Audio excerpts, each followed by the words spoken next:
College আর এই যে আমাদের লোকেশন বিয়ে বাড়ি, আর আমিও আছি সাথে। এখন চলছে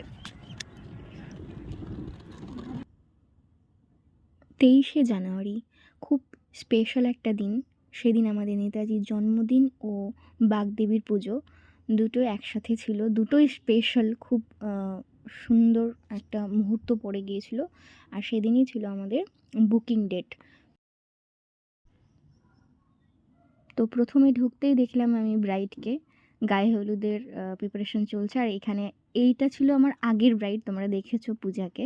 আর এইখানে রয়েছে আমারই ক্লায়েন্ট আর একজন মেকআপ করেছে। তো কলেজটা এত কাছাকাছি থাকার জন্য আমরা চলে গেলাম আগে একটু কলেজে। ভাবলাম যে পুজোর দিন মায়ের মুখ না দেখলে হয়। কতদিন পরে আসলি? 1 বছর পরে।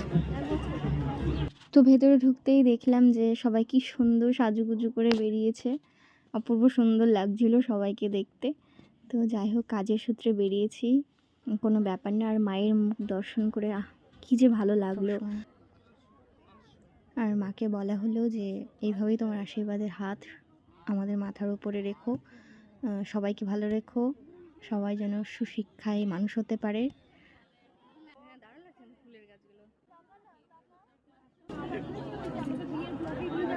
হ্যাঁ, সরস্বতী পূজা উইথ বিয়ে বাড়ি। তুমি দৌড়ে চলে এসছো? দিদিকে দেখতে পেয়ে চলে ওরে বাবা!